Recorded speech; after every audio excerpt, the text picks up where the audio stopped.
Hello, thanks for tuning into our weather for the next week or so. And in summary, I'll tell you straight away that it is staying cold for the rest of the week, into the weekend and probably into early next week. Sharp night frosts, a chance of some wintry showers.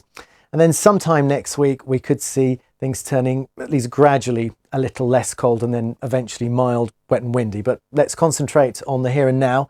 So Thursday, cold and at times wet in the south of the country, maybe even some snow across Dartmoor and Exmoor. Sunshine for so many of us further north, and then wintry showers in northern and eastern Scotland, also the north and the northeast of England.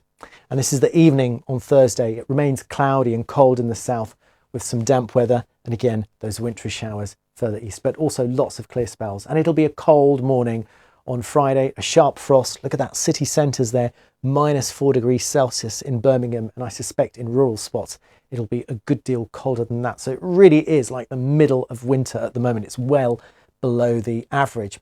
Now Friday, it's a cold and crisp day, some wintry showers here and there in the Highlands and the Pennines.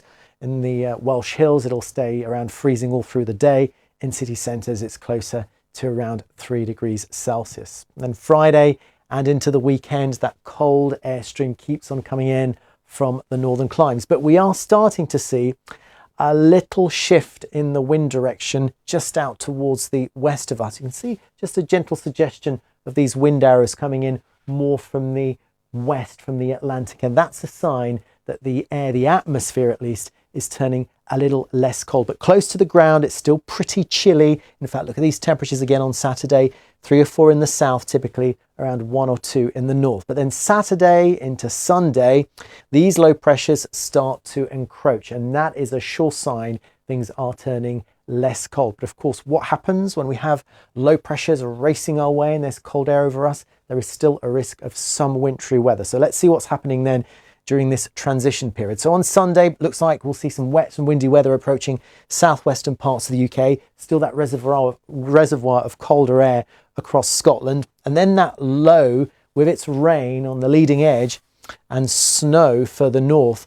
Look at that. You can see this is still a long way off into Monday, and the details can change. This could be all rain, probably snow across the mountains, but lower ground could be rain, could be some snow, but something that we'll be watching. To the south of that, it certainly looks like things will be turning milder, but still at this stage, 4, 5, 6 degrees Celsius with cloud and rain doesn't feel particularly mild at all. I think we'll have to wait through the middle part of next week before we start to see these more substantially mild weather systems sweeping in. And if you look at this milder air current through Wednesday, you can see the cold air's being pushed towards the north and the east, and we get these mild southwesterlies. And with that also low pressure, a lot of isobars here, big pressure gradient. That means strong winds blowing around these areas of low pressure. So it's back to the sort of more typical autumn weather we would expect this time of the year. So yes, next week at some stage we think it is going to turn milder and wetter, but until then it's on the cold side. And remember, there's still a chance of some wintriness, some snow from time to time. Bye-bye.